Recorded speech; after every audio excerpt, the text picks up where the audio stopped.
নিদিয়েও আমি গৌৰীপুৰ বিধানসভা সমষ্টিত প্ৰতিদ্বন্দ্বিতা কৰিম আৰু আমি এই আসনখনত জয়লাভ কৰিম। এই অবস্থাৰ সৃষ্টি আমি ৰাইজে কৰিব লাগিব। আপোনালোকে কৰিব পাৰিবনে নাই ৰাইজ? নে আপোনালোকে আকৌ বিজেপিক পৰাভূত কৰিব লাগে বুলি কয় ভোট চব কংগ্ৰেছকে দি দিওঁ, সেইটো ভাবিব নেকি? যদি আকৌ সেইটো ভাবি কেৱল কংগ্ৰেছকে দিয়ে তেতিয়াহ'লে 70 বছৰে আমি যে ঠগিছো, আমাক যে লাঞ্ছনা বঞ্চনা কৰিছে, সেই ইতিহাসৰ কেতিয়াও পৰিৱৰ্তন নহ'ব। গতিকে ইতিহাস পৰিৱৰ্তন কৰাৰ কাৰণে আমি এটা সোণালী সুযোগ পাইছো। এই সুযোগ কিন্তু আমি গ্ৰহণ কৰিব পাৰিব লাগিব, হয়নে নহয়? আমি ৰাইজৰ দলে অসমৰ 126টা বিধানসভা সমষ্টিত আমি নিৰ্বাচন নেখেলো। আমি ৰাইজৰ দলে তাতে ইলেকশ্যন খেলিম য'তে আমাক ৰাইজে বিচাৰিব, আমাৰ দলৰ সংগঠন থাকিব আৰু ৰাইজৰ প্ৰতি দায়বদ্ধ আমি ভাল ইলেকশ্যন খেলিব পৰা নেতা পাম, তাতেইহে আমি ইলেকশ্যন খেলিম। গতিকে য'ত ৰাইজৰ দলে নেখেলে তাত কংগ্ৰেছক ভোট দিয়ক, কংগ্ৰেছক জিকাই দিয়ক। কিন্তু আমি বিচাৰিছো য'ত ৰাইজৰ দলে প্ৰতিদ্বন্দ্বিতা কৰিব তাত অখিল গগৈ ডাঙৰীয়াক যদি শক্তিশালী হোৱাটো বিচাৰে, অখিল গগৈ ডাঙৰীয়াৰ কণ্ঠটো যদি শক্তিশালী হোৱাটো বিচাৰে আৰু 2026 চনৰ যি চৰকাৰ হ'ব, সেই চৰকাৰৰ এটা অন্যতম গুৰুত্বপূৰ্ণ অংশীদাৰ যদি অখিল গগৈ ডাঙৰীয়াৰ ৰাইজৰ দল হোৱাটো বিচাৰে, তেতিয়াহ'লে আমি ৰাইজৰ দলক 20খনমান বিধায়ক জিকাই দিব লাগিব। আৰু এই 20খন বিধায়কৰ ভিতৰত ধুবুৰী জিলাৰ পৰাও আমি 3খন আসন জিকাই দিব লাগিব লাগিব লাগিব। আৰু এই দায়িত্ব আপোনালোকে আমি চবে ল'ব। আপোনালোকে মোৰ কথাত একমত হয়নে নহয়? না এনে মই চিঞৰি চিঞৰি কৈ আছো? আমাৰ সভাস্থলীত যিসকল সন্মানীয় ৰাইজ আছে বেছিভাগে আমাৰ সন্মানীয় মুৰব্বী ৰাইজ, হয়নে নহয়? আপোনালোকৰ অভিজ্ঞতা আমাতকৈ বহুত বেছি, আপোনালোকৰ বয়স বহুত হ'ল, আপোনালোকে বহু কংগ্ৰেছৰ শাসনকাল দেখিছে, বহু মুখ্যমন্ত্ৰীৰ শাসন দেখিছে। আজি আমি বিজেপিক উফৰোৱাৰ স্বাৰ্থত আমি চবে একলগ হ'ম, হয় কথাটো। কিন্তু আকৌ কৈছো যে বিজেপিক উফৰোৱাৰ কথাটো চিন্তা কৰি আমি যদি চকুমুদি পুনৰবাৰ কংগ্ৰেছে যি মানুহক টিকট দিয়ে চকুমুদি সেই মানুহকে আমি ভোট দি জিকাই দিওঁ, তেতিয়াহ'লে যোৱা 70টা বছৰে আমাৰ মানুহৰ প্ৰতি যি অন্যায় কৰিছে, অবিচাৰ কৰিছে, যি প্ৰতাৰণা কৰিছে, যি লাঞ্ছনা কৰিছে, যি বঞ্চনা কৰিছে, তাৰ কিন্তু অন্ত নপৰে।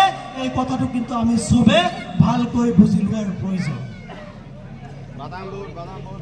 শ্ৰদ্ধেয় ৰাইজ, আমি যদি বিজেপিক পৰাভূত কৰিব লাগে তেতিয়াহ'লে আমি আৰু এটা ৰাজনৈতিক শক্তি AUDF দল আৰু বদৰুদ্দিন আজমল ডাঙৰীয়াক অসমৰ ৰাজনীতিৰ পৰা সম্পূৰ্ণৰূপে আমি বিদায় দিব লাগিব। লাগিবনে নাই? যদি আমি AUDF দল আৰু বদৰুদ্দিন আজমল ডাঙৰীয়াক অসমৰ ৰাজনীতিৰ পৰা সম্পূৰ্ণৰূপে বিদায় দিব নোৱাৰো, তেতিয়াহ'লে হিমন্ত বিশ্ব শৰ্মাই আন একো কৰিব নালাগে, কেৱল বদৰুদ্দিন আজমলৰ নাম লৈ AUDF দলটোৰ নাম লৈ উজনি অসমত সাম্প্ৰদায়িক মেৰু বিভাজনৰ ৰাজনীতি কৰিয়ে তেওঁলোকে জয়লাভ হ'ব পাৰিব। এই কথা আপোনালোকে ইতিমধ্যে বুজি উঠিছে। আচলতে ধুবুৰীৰ সন্মানীয় ৰাইজ হিচাপে, ধুবুৰীৰ সংসদীয় সমষ্টিৰ ভোটাৰ হিচাপে আপোনালোকে এই কথা আমাতকৈ ভালকৈ বুজি পায়, হয় নে নহয়? কাৰণ আমি দেখিছো যে আপোনালোকে এই কথা উপলব্ধি কৰি 2024 চনৰ লোকসভা নিৰ্বাচনত বদৰুদ্দিন আজমল ডাঙৰীয়াক আপোনালোকে 10 লাখতকৈ বেছি ভোটত হৰুৱাই আপোনালোকে এটা ইতিহাস সৃষ্টি কৰিছে, হয় নে নহয়? গতিকে সেইকাৰণে AUDF দলৰ কথা বেছি বদনাম কৰিব খোজা নাই। মই ভাবোঁ যে 2026 চনত AUDF দলৰ এজনো বিধায়ক জিকিব নোৱাৰে।